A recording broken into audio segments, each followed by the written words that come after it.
Loomis, this is the start of this vlog because you won't stop meowing while I'm editing the other vlog. I'm editing right now, and you're sitting here meowing at me. So congrats, you started the other vlog. You just want to roll. You just want to walk in a circle. Why do you need me? You don't need me to walk in a circle. I appreciate you walking in the circle. I want you to enjoy it. But I gotta edit. I gotta edit. I gotta edit. Okay? Okay? Claude knows. It is Friday morning. It is a beautiful fall day. You can see the leaves on the ground. It's so pretty. I love it. I love it. Here, I've been letting the kittens who are hanging out with me for a few months actually come and explore the apartment. When I'm not home, I'm going to still kind of put them back in the bathroom and in their own little spot, just because I don't think any fights will happen because everyone seems like relatively chill. But I just want to be a little extra careful, so I'm kind of just doing things. Oh, he thinks I'm going to grab him and put him back in the thing.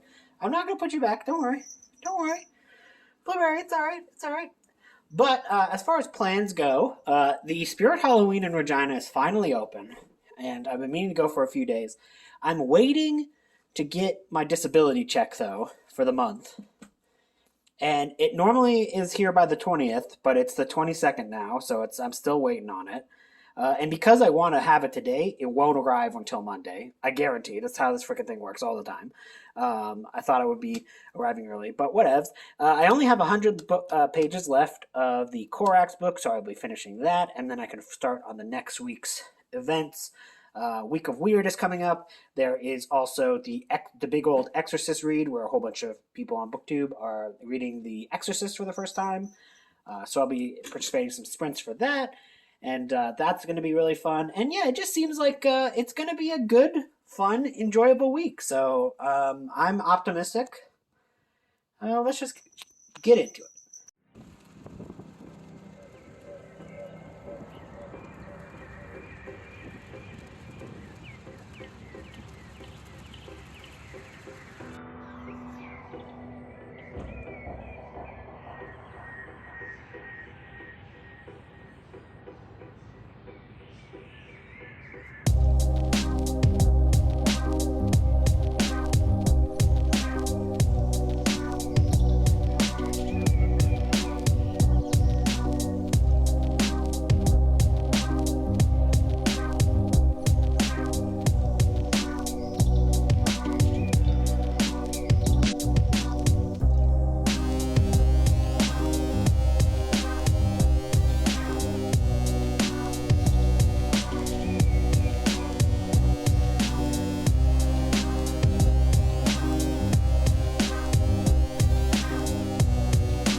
Oh my lord, I literally made it home for the start of the sprints with like minutes to spare. So, see? Bam! Look at that! Bam! I wasn't even expecting it to start. Now it started. Oh, thank God. Look at this beautiful little girl. You're so beautiful. You're so beautiful. So I have started this. This is The Hunger. And it is a Marvel Zombies novel. And it is actually really fun so far because Marvel Zombies as a idea in the comics has always been a great idea and has also been like a really terrifying, disturbing idea. But the problem is, I don't know if any like comics have ever really done the concept justice because they kind of normally follow like either the heroes themselves or just go for like cheap jokes or the thing that happened in the first comic especially is they just go for a bunch of gore instead of trying to take the idea to its like the logical conclusion and actually making it terrifying and like looking at it from like a normal person's perspective and like taking advantage of the horror aspect rather than just the gore aspect. And now this one, I'm surprised when I started reading it because I was like, damn, that's like a lot of gore. People's getting and like characters are getting their entrails torn out and like decapitated, and craziness is happening. So I was like, damn, that's awesome, and hyper violent. So I was like, oh, I'm enjoying that. But what's also interesting is that unlike so in the original Marvel Zombies comic, it was like they did things to make it slightly different than the normal Marvel universe, because like instead of Captain America, I think it's like Colonel America or something like that. Like they slightly change it up so that you're like, whoa, that's not the Captain America I know being eaten by a zombie. Whereas in this one, no, it's the characters you know. There's like no ifs, ands, or buts about it. And it like the first chapter, freaking Doctor Strange is getting turned into a zombie by Spider Man. And it's like, damn. And like it's actually a pretty scary interaction when Spider-Man comes, and it's like it's Spider-Man actually acting like a spider essentially, and it's actually pretty scary. And I'm like, yeah, this is awesome. Like, so I'm really enjoying this.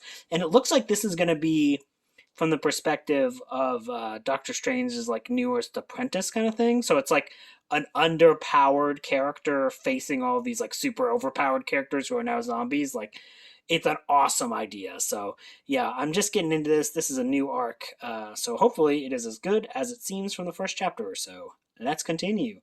And I'm also checking the map, aka on Kelsey sprints. So good night. And look at this little kitten. Hello, little girl. Good morning. It is Saturday. It's technically my father's birthday. I better call him.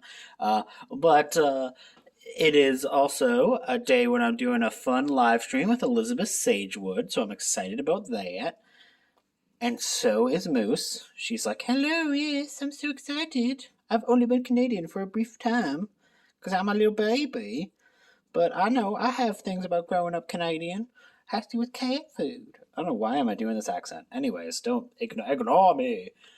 Yesterday was actually probably the most productive day I've had doing a vlog. So I actually got everything I needed done finished yesterday in like the nick of time, and everything like managed to like work out perfectly. So that was really good. So I'm probably just gonna go get myself a big old coffee, clean the house a little bit, and then listen to some audiobooks because I'm in the middle of Dawn of Fire, which is in the middle of Avenging Sun, which is Dawn of Fire #1. I think it's like a Warhammer book that I got as an arc a while ago. So I'm just reading the arc. I bought the audiobook because I wanted to make sure I finished the arc. What happened there? What's scaring you? There's nothing in there. Why do you see the Mr. Tuxedo Man just like jumped? He was like scared. I don't know why. Anyways, so I'm going to finish that, and then I'm going to continue working on my Marvel Zombies arc, and then we'll see how I go and how I get things done, because Kelsey's got a craft night. So I'll probably just, I don't know, do some coloring books or something relaxing today. But yeah, we'll see. We will see how everything goes. But yeah, next, after this, I'm going to be starting The Exorcist, because there is an Exorcist Read-A-Long coming up, and somebody uploaded the Audible audiobook to YouTube for free. So I'm just going to listen to it that way. It was either that or buy Scribd, or wait for my library book, whatevs. But don't tell anyone. And then I got some week of weird reads to get to as well. Probably focusing on the Weird West, because again, I do have an arc that's Weird West, so I want to make sure I get finished some of these arcs that have been sitting in my NetGalley for evs. So yeah, we'll see how the week goes. Oh, look at them, they're just hanging out. Look, hey, how dare you? Go away, we're having snuggles here. You ain't seeing nothing. Go away. They're brother and sister, so they're snuggling up, being close. That's so cute. Sometimes they fight, but they're getting along today. Today has been weirdly super productive. I've done a live show with Elizabeth Sagewood. That went really well. I've recorded a Patreon video detailing the deets about Novelization November, my Patreon-only readathon coming up. And now I'm doing some crafts on Kelsey's Craft channel. So I think I'm going to... Oh, you want to join in now there? Come on, Blueberry. I don't think they'll let you join in just yet, but One of these days, to let you join in. And now I'm just hanging out. Going to be listening to some audiobooks and yeah, just enjoying life. So yeah, another weirdly productive day. I'm normally not very productive in life or any time else. So this is fun. This is good. And I have been blessed with the skills to carry them out. Stop your gabbling. We have work to do in Brandiston.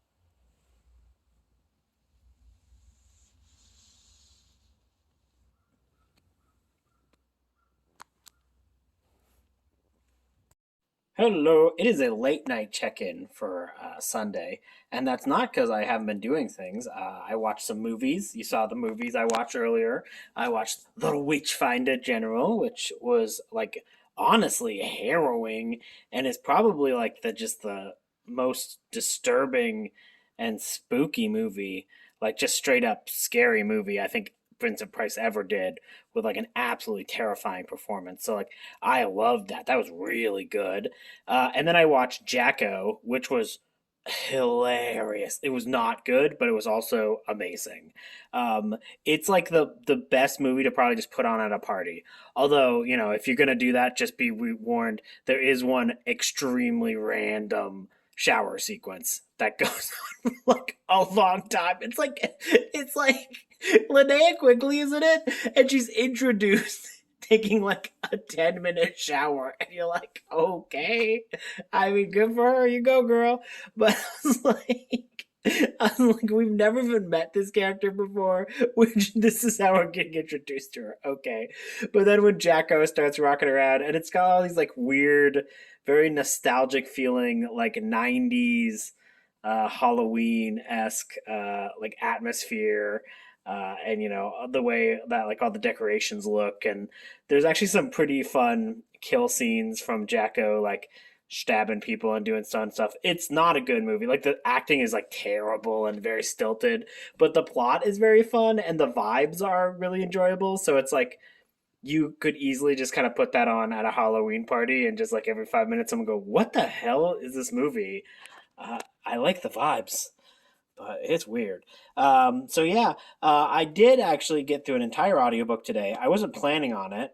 So yeah, last night I finished Dawn of Fire, A Vengeance Sun, the Warhammer book, which I got as an ARC, and I really like that. That is probably a great starting point if anyone's ever looking for like a story to like start. It's one of the. I'm eventually going to make a video that's kind of plot point and talk about where to begin with Warhammer fiction if you're interested at all. But before I make that video, one of the entry points I would say is that book, because it was really entertaining, but it also kind of got all of the satire that is like the best part of the universe in, and like set up all the like the complex goings on and the horrible realities of the world, but also while telling like an entertaining and interesting sci-fi story, which some with some bonkers demon elements that are just extremely fun. So it's like Lovecraftian monsters meets like a military sci-fi, and it's just really fun. So definitely would recommend that if you're at all interested to finding out where to start. But since it's the start of the week of weird, I was gonna actually listen to, and probably would have listened to all of, given how today went, of The Exorcist, because it's the start of the Exorcist Read-A-Long. But I thought, because it's like the start of Week Weird, I will start with my the Twin Peaks book I have from the library, because it was like coming up to be due soon, and that was The Secret History of Twin Peaks, which was done by Mark Frost. Now that book is, I think, like it doesn't fully line up one to one with the newer David Lynch series. So like whether or not you even like whether or not it's all like quote unquote canon is neither here nor there. When it comes to like tie-ins to TV shows and or movies, it's more important that whether or not it gets the spirit of the property right and if the book is good or not. This one is it's kind of interesting because it's done by it's written by Mark Frost, who is one of the co-creators of Twin Peaks. So it's like it's not like it's coming out of the blue, but it misses a lot of the David Lynchian elements without Lynch there, because it is weird. The story is weird. It gets into like all of this like sci-fi. Well, technically it's like sci-fi, but it's also like uh, cosmic-y horror elements of Twin Peaks, where like they go through the history of the town a little bit, but then they go way off in this other direction to kind of talk about how Twin Peaks is tangentially related to like all of these other occult phenomenon throughout the years, like go from like Roswell to Aleister Crowley to like all of that stuff. So like it is weird in that regard, but I mean, as far as like what I want from weird fiction is like I don't want to know the story of how the log lady got her log, which you find out in this. I don't want that. I want to just hear the log lady saying log lady stuff. That's what I want. I just want a lady who also talks to a log give me information and stuff. So like that's the weirdness I want. I really wish this kitten was not here, but I don't know how to get her off this right now without it destroying this. So she's there. But everyone looks like what is going on? Like everyone looks like they're about to start jumping and running at each other. Anyways. So like it's weird. It's weird in that. It's also weird in there is 100% there is a transcript of an interview between L. Ron Hubbard and Richard Nixon in this, where we discover Jack Parsons, his mansion. If oh god, if you see the thing about this book is I don't know if you're not like an occult nerd, like I don't know how much not normal people would even know about the Jack Parsons story, and like it's explained here, but like I feel like people would think it's weird because they'd be like, oh, this is weird, but it's like it's not. It's actually just like relaying the true story that happened. And I think it does like a decent enough job of like introducing that story without you having to get into all the nitty gritty and all the details about it. But I don't know if you're not somebody who's like a big occult nerd who would be like, wow, oh my god, L. Ron Hubbard, oh my god, Scientology, oh wow, we're talking about Jack Parsons, oh my gosh, oh my gosh, oh my gosh, the lemma, wow, my favorite religion. Like if you're not one of those nerds, I don't know, man. I don't know how well that will work for you. The middle part of the book though is awesome because the middle part is just the Twin Peaks history of the Twin Peaks town and like talking about character relationships and stuff like that that are stuff that's like from the show but like wrapped up in a really interesting way and using the characters that you know and love to tell that story, which I thought that was valuable and interesting, and I think is what people are would be way more interested in than people talking to Richard Nixon and trying to set up this like vast cosmic conspiracy that has to do with Twin Peaks at its center. Because like I don't think that's what anyone is coming to Twin Peaks for, right? You're like coming for Twin Peaks for like a weird occult mystery, but like the reason why you stay and are interested is unlike the X Files, which is like it's always like there's like a vast conspiracy going on and something's going on. In Twin Peaks, you're really there for the characters and the weird, bizarre character interaction. So that was kind of missing. Like it was there in the middle part because like we get a lot of Richard Jacoby, which is no, sorry, that Dr. Jacoby who has played oh my god, freaking his actor, Russ Tamblyn. So Russ Tamblyn, this was an audiobook, so he was doing the voice and like was being the character again, which was kind of fun to read this particular section of the audiobook. And like there's that same with like there's quite a few cast members that reprise their roles to read their segments of the audiobook. but all that's in the middle of the book, where it's like, that should be what the entire book is. That's what people want. They want the wacky histories of the characters interacting, and like the wider look at this conspiracy is just not as much, I think, of what people would want from Twin Peaks.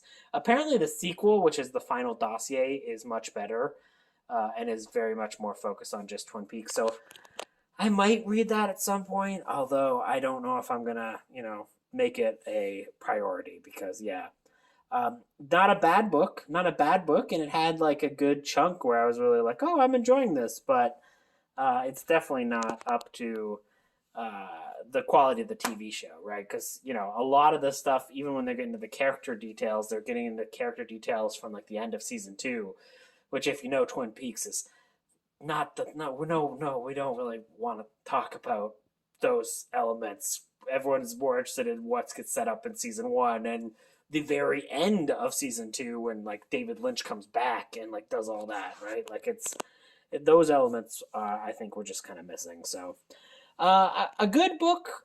It certainly had weirdness, because I wasn't expecting Richard Nixon to appear. So he's there. So that's weird enough, I guess, in a Twin Peaks book. And there was like all like ultra terrestrials and extraterrestrials and blah blah blah blah. Like, whoa, what if they're from space, or oh, what if they're from different dimensions, and all that kind of stuff. So they definitely got some weird wackiness in here, but I like weird wackiness that's centered in weird wacky characters, rather than just taking the approach that Mark Frost does in this book. So good, but I don't know if I'd recommend it that much. So on to the next book. I'm going to continue reading Marvel Zombies, is probably what I'm going to do for the rest of the night. He has this little 80s cut, this little flip thing, which is... So I am about halfway into this book, and I'm really liking it. I will definitely finish it tomorrow. Today, I didn't get a lot of reading done because I watched the 5.5-hour movie documentary, In Search of Darkness Part 3, which, by the way, was much better than the previous 2, In Search of Darkness.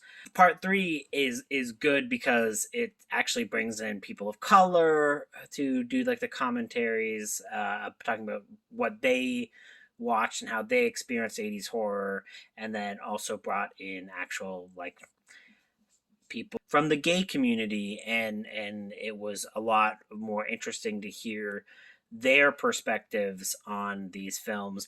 And also, most of the films in this one are a lot more obscure, and they're not the more well-known, well-trodden ground. So I think Part 3 is probably the best of the documentaries, and was actually quite enjoyable. So I actually did quite enjoy Part 3, just because it diversified, and you actually got women in there, and it kind of solved a lot of the problems I had with the first 2. So definitely recommend that if you're at all interested in watching a 5.5-hour documentary about 80s horror films. And I guess if you are one of those people, you've probably already seen it, so who am I even talking to? Regardless, I then just spent the last 2 hours of the night before going to bed reading Marvel Zombies: The Hunger. And yeah, I'm about 50% in. This is really good. I'm really enjoying this. It's really interesting from a standpoint of like having, up to a certain point, I would say maybe about like 2015, I knew Marvel pretty well in terms of like comic books and the expanded world, and I obviously haven't read everything and or was familiar with every character, but for the most part I knew what was going on. Fell out of reading comics regularly for a bit, and I got back into it, but not really from like reading the big 2 or like Marvel and DC. I mostly just read more like obscure or like creator owned stuff, or like properties that I like. So like Marvel is doing Predator and Alien, so I'm reading those. But regardless, this features characters that I've never actually even heard of before, never followed before, and I just really liked it. Like the characters are kind of interesting, and the way they're written is super entertaining. and it is easy to understand even if you don't know these characters. Like it's a comic book story, so you get the idea that these characters have pre-existing relationships. Some of them, not all of them, um, but you can pretty much get the gist of what those relationships are and how their interaction with each other. There's no real requirements going into this of having been overly familiar with the Marvel universe as a whole. So I really appreciate that, and I thought it was really well done in that even though I haven't read these characters and some of them have relationships, it all still works as just reading it and picking it up as a book on its own. So I'm really, really enjoying this, and the writer clearly gets a good vote for being actually funny because they wrote Deadpool in a way that it seems true to character, but is also extremely entertaining and funny, but also captures that he's also extremely deadly. Deadpool is an impossible character to write, I think, especially in the modern era when people are just insufferable. Like Deadpool fans are just some of the most insufferable people you'll ever encounter on the internet or in life. I probably also watched Joe Bob Briggs. Anyways, regardless, most Deadpool fans are degenerates, and no one should ever talk to them ever.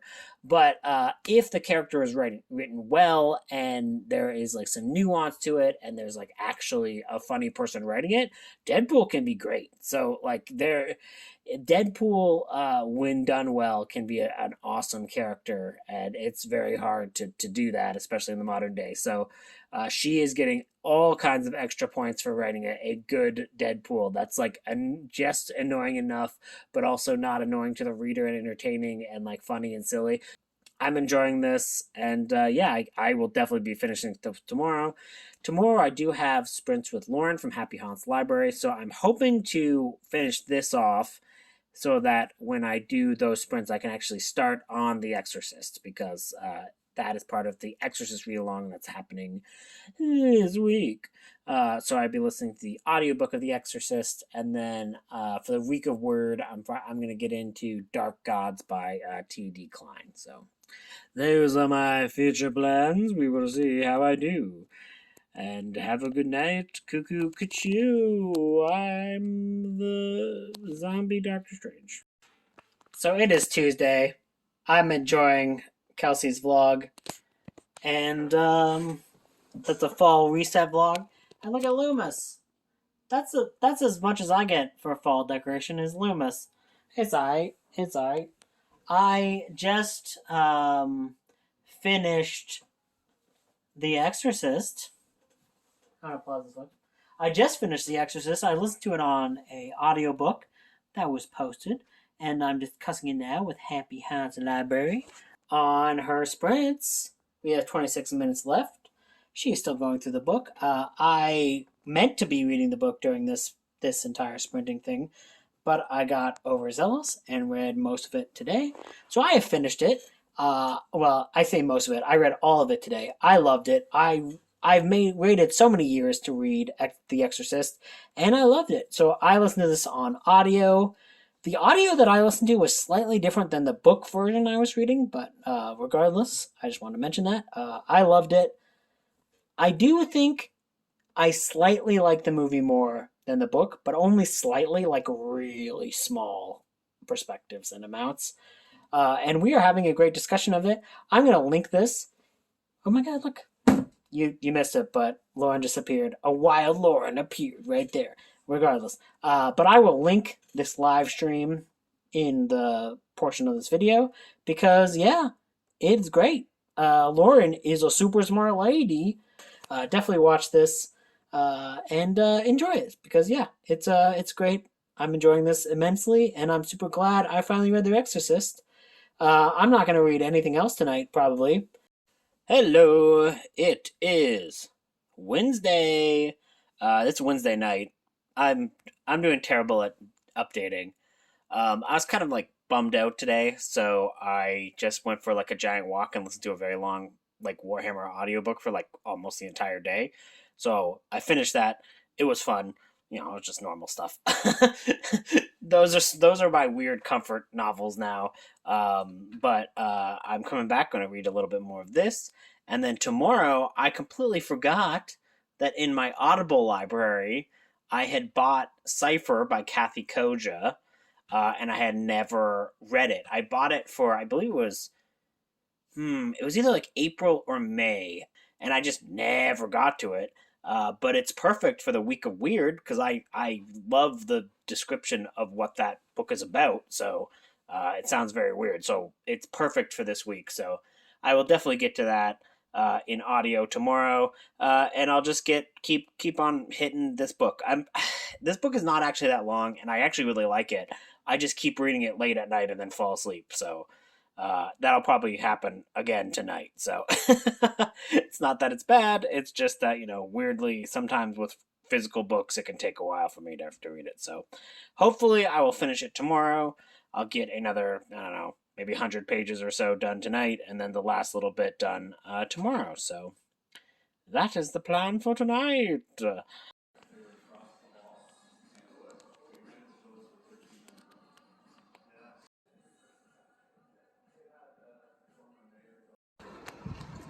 Going for a walk, and I spot a squirrel mocking a bunch of cats. Amazing. I thought, for a little change of pace, I'm going to catch up on all these comics. So these are comics that I've bought over the months. Honestly, these are kind of piled up into when I bought them month by month. So I'm like 4 months behind on reading comic books.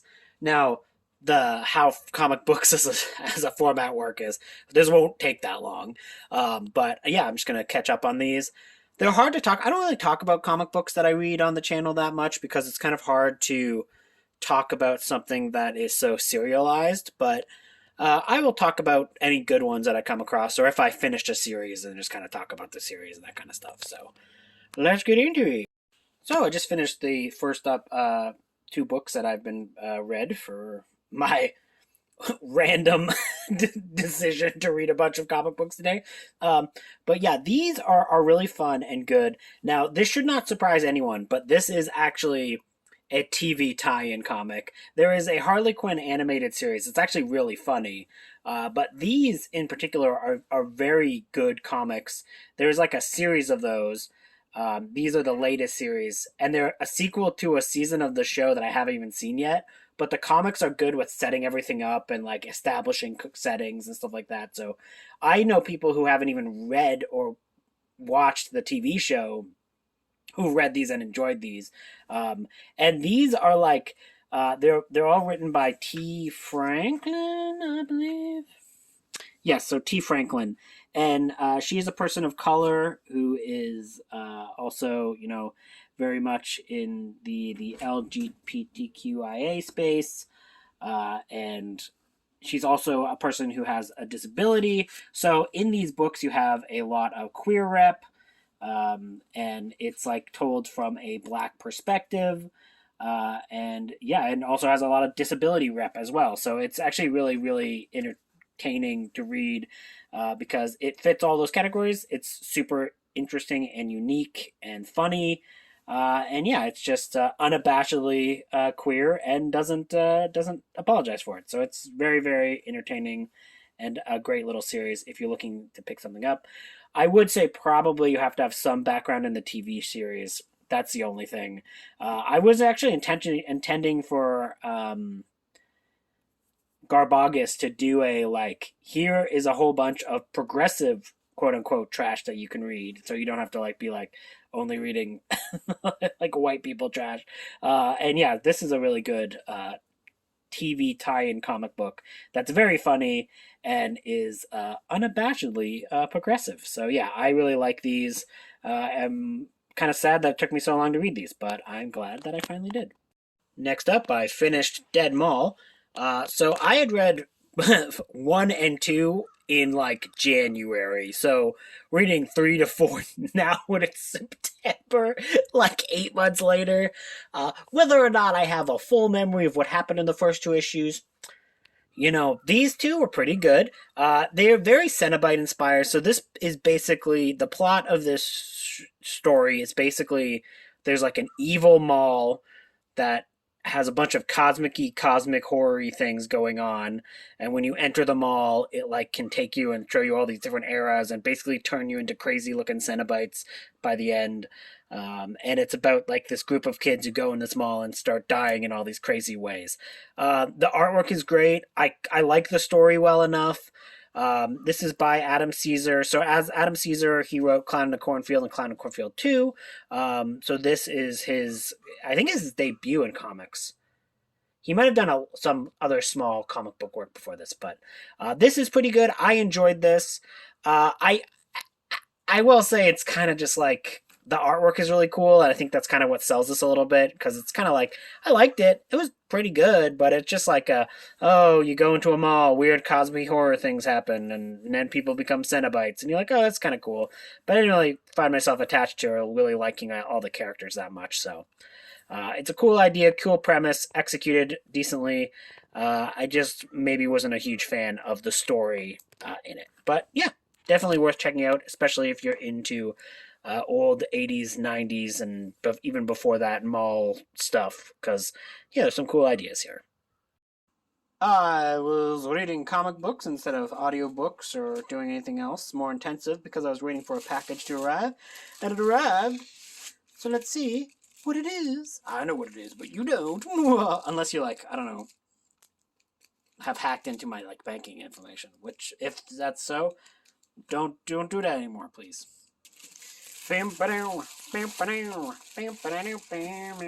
This is my most excited book of the year.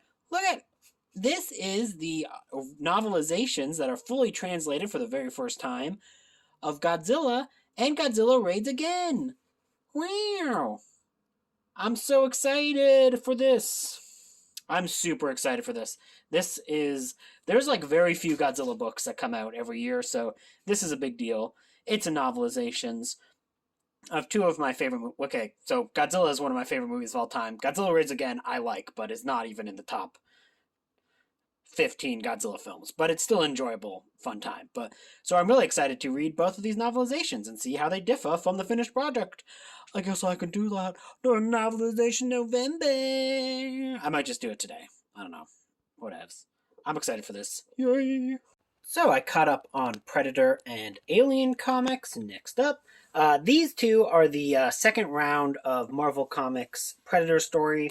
They've been having like an ongoing arc, so this was the second arc, and they just kind of renumber them every arc, which is just, that's just kind of how comic works now. But these 5 issues tell a complete story, and this one's kind of interesting. It's like there is this lady who hunts the predators because the predators F with her family, so she goes to their game preserve planet, where she finds a whole bunch of people who were kidnapped from Earth, like at different times of human existence, and they were put on ice until they were all like de-thawed, so they could all like fight the aliens. So there's like people from the 80s, like there's like people who are badasses from the 80s, from like the early 2000s, from like the near future but not the future that's in this book, like stuff like that. And yeah, it was really cool and fun. I really like the main character in this. I think she's a really interesting character, and it's fun to read. Sometimes in the Marvel series the Predators kind of go out like chumps, but this time they, it felt good, like, because the Predators were just as tough as you would expect them to be, even if you are prepared. So yeah, I really like that. Definitely would recommend both of the arcs for the early Predator comics. I say Marvel. I mean, they're technically Marvel, but they're under these like weird 20th Century Fox logo. So it's odd, but they are Marvel comics because they all have frickin' Marvel ads in them. Next up is the Alien one. So this is actually the third. No. This is the 4th arc for Alien. So they started doing Alien comics before they did the Predator comics. For the most part, the Alien comics have not been good. Like, they've been pretty terrible, to be honest with you. Like, really bad artwork that were, like, clearly traced off of toys, which is, I have no issue for people who use like reference art, but like all the xenomorph like poses looked really stiff, and the stories were just not that good. So what they did is they had the same writer and a new artist last arc, and that arc was real bad. Like that was not a good arc. Um, so I was really kind of like worried that maybe Marvel is just gonna not do any good alien stuff. But this arc was awesome. This was like there's like this. It's like this small group of people on like this mining planet, and like it's like an ice planet. So they are here to like research the water that's on this planet and see if it can be reused and be used for like people who are like settling space, and if it can get off world, because everyone always needs water, even in space. So that is really cool and interesting. And then they find it's like this ice planet, and ice starts thawing, and all of a sudden, the xenomorphs come out. And then, Weyland-Yutani shows up, and it just got like this really cool group of characters. Some effed up stuff happens in this book. Like, there are some messed up scenes in this book, and I was like, whoa, hell yeah. There's a new xenomorph variant in this as well, which is awesome looking. It has such a cool design. Here, let me find it. Oh yeah, here. Wow, look at that. Look at this thing. It looks so weird. It's a weird looking alien. And it's got like a cool weird tail on it. Like, whoa, look at the tail. It's all white. What's this weird thing on its tail? I'm like, damn, that's cool. It's got little furs in the back. Like, that's cool. And then the normal aliens show up, and they're like, what the fuck? We hate you. We're gonna kill you. So I'm like, damn, that's cool. Anyways, I guess this is kind of a spoiler. That dude's a robot. Ignore it. Regardless, yeah, it's got a cool new alien design, some brutal scenes, some great artwork, good characters that you actually are interested in following. It took the alien idea that I really like from all of the expanded universe novels and stuff like that, and actually made a really cool story, which is, gotta give them props, because Dark Horse Comics back in the day, they had all kinds of great stories, and Marvel just can't seem to hit it. But it finally got one that I really liked, so thank God I can be happy again. Although, like, it's a bummer, because the Alien comics were really so bad, I stopped doing my Alien podcast. It was like one of the reasons why I stopped doing that podcast, because I couldn't handle it. But then all of a sudden it gets good as soon as I stop the podcast. Whatevs. Whatevs, Loomis. Oh God, Loomis, no. Don't step on the comics. Don't step on the comics. Don't step on the comics. Next up is Godzilla. And now I'm fully caught up on comics. I don't know if you guys like this. If you guys like this, mention it in the comments. Maybe I'll talk about comics, maybe once in a while again. But regardless, let's go through this last batch of comics that I read. So the first issue of Godzilla There Will Be Dragons came out, and these are issues 2 and 3. These are kind of an interesting idea. It's basically like, it's using a lot of like pirates and old-timey, Spanish Armada type. Like, oh God, I don't even want to give a year, because that will just be proving that I do not know what history this is. But if you look, it's like, there's pirates, and I got on those silly outfits, and the old classic looking ships. So it's like kind of like an old timey pirate tale, but with Godzilla and monsters. And it's like when you see old maps and it says there will be dragons, here there be dragons, and it's like, oh, but what if those dragons were Godzilla? So yeah, it's fun. It's a fun little idea. I enjoyed it. It's got cool artwork. It's got a half decent story, and it's kind of interesting and unique, which it's kind of hard for Godzilla comics. This one, Godzilla War for Humanity, has some cool looking artwork, but it's kind of very run of the mill in terms of Godzilla stories. Didn't hate it, didn't love it, but it was just a fine little read.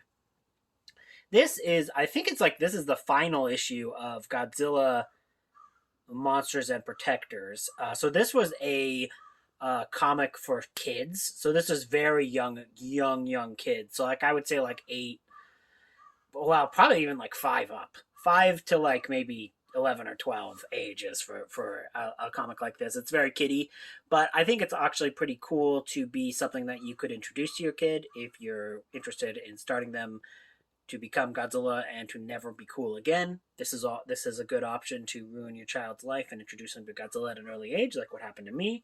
And this is very fun, silly. It's you don't take it too seriously. It's for youngins, so I enjoyed the story. And then there's this Godzilla Rivals.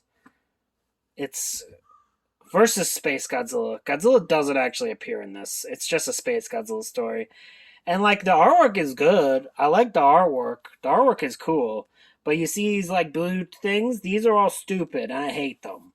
So it's like somebody like excavated like an alien glyph and they're translating it and it's like, "Oh, here's some basic bitch religious talk. Oh, worship thy freaking crystal." And then Space Godzilla comes and it's like, "Oh my god, it's a Crystal King and we all worship the crystal and love it." But then the military's like, "We gotta destroy the Crystal King." So then the religious people, the religious extremists are like, "No, we love you." So then they start effing with this, and it's like the most basic bitch read on religion that you've ever read. It's very stupid and basic, and it's like it's just it loses all of its powers when it's like random ass aliens. So now you're not even really making a salient point about any actual religious stupidity. You're just making up a fake lizard man religion, and it's boring and stupid. But the artwork is cool. I just really found the freaking these things to be so annoying and stupid. Like, "The covenant is at hand, saith the seer, and when thy king arrives, only the blank stand in his way." And it's like very dumb. It's very dumb. Anyways, so yeah, the artwork is cool, but there's a reason why Matt Frank is an artist and not a writer, because he's not a good writer. Anyways. Peace out. Yay! So it's late at night on Thursday, and I did finish the arc. I really like this. I was not expecting this is the start of a series. This isn't just a one and told story. I kind of thought this was going to be a one and done told stories, but that's okay. That's fine. It was really good and fun, and it went wild. Like there is some like this is one of those books that goes from like hinged to unhinged like super quickly, and it was extremely entertaining the way that it all kind of played out. So yeah, I really like this. If you're a person who likes the Marvel universe and you don't mind zombies ripping people in half and all that gory stuff, I definitely would recommend something like this because it was a fun book. It was well written, had a lot of fun characters, and the end gets wild. So yeah, I'm glad I finished that. I did listen to an hour of the audiobook for The Cipher, but I had to stop listening for a little bit because that book is dark. So I don't know if I'll finish it tomorrow or I'll actually have to spend a few days on that one because it's, like I said, it is a dark book. And it's like one of those stream of consciousness novels that really, like for me, those are really effective at unnerving me. But anyways, this is fun and surprisingly gory, and I'm excited to read the next one whenever it comes out. So yeah, definitely a high recommend for this one if you're a fan of Marvel and if you like some zombies. It's Friday, and I realized I did not even record anything from today at all. So now you're getting me talking to a lamp, Criminali's favorite weird thing that I do in vlogs. I was literally laying in bed about to fall asleep, but then I was like, wait a minute. I didn't update at all today. So I had like kind of like a long, stressful, weird day. I did do a pretty fun live stream with my patrons, and we watched a whole bunch of silly movie trailers. So that was really fun. And then I was listening to more of The Cipher by Kathy Koja, which is incredible and is like murdering my psyche every time I listen to it, but in the best ways, and it's weird as all hell. But then I went to go take some library books back, and it ended up being kind of an adventure that is a long story that I don't necessarily want to get into, but I went on an adventure and had to help random people out that I don't know, and it was long and stressful, and now I'm going to bed. Good night.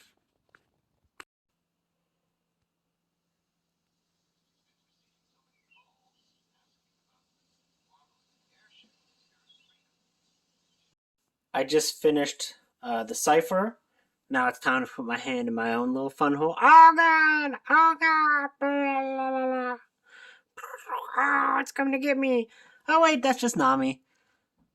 She is not impressed. I'm sorry. She is like, how dare you? Here you go. Here you go. You're a good girl. Okay, she's not in.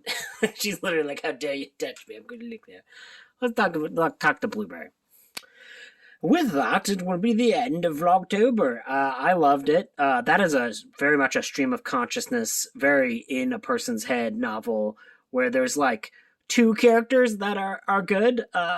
Shout out to Randy and Venice, and then everyone else is utter trash of the like nth degree.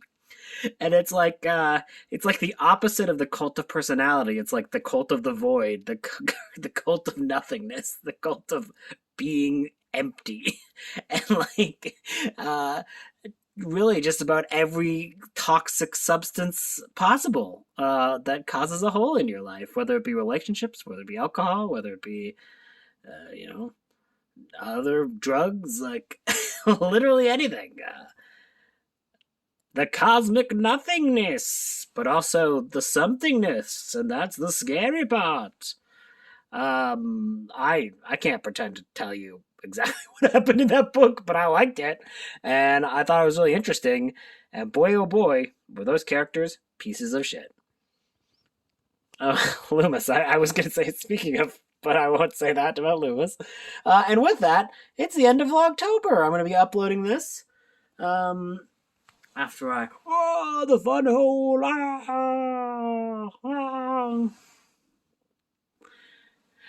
I'm really not feeling good today. I have like a really sore stomach, and yeah, it's not going well. But I think Vlogtober was a success. Of course, he's gonna leave as soon as I'm doing that. And I had a lot of fun, and yeah, I'm not gonna be taking off October like I originally thought I was going to. I'm like, Nami, I'm like far away. Like, why you got the airplane ears? All right, I'll just find someone else. I think it was a success. It kind of got me back. I was feeling kind of in a rut with BookTube. And yeah, I think Vlogtober was a nice little change of pace and a little challenge for myself to kind of vlog every day in September. And yeah, I think it was a success. It was a fun little thing. I hope you enjoyed it. I'll do the odd vlog here and there in the future, but definitely won't be doing like a full month of vlogs until maybe next September. I don't know, but I have some plans in store for October, so let the spookiness commence. And yeah, this was a wonderful month with a lot of cool events. There was Week of Weird, which just finished, and I had a lot of fun with. There was Kelsey the Carnival, and yeah, just in general, it was a pretty rad week. There was the Exorcist Read-A-Long with Happy Haunts Library. That was awesome. Had a lot of fun with that. Finally got to a book that I've been meaning to get to. And yeah, no, it was just all in all a pretty successful, good month, even though, you know, I've had more than a few days of feeling crappy. But that's just how it goes. So Loomis says, see you in October.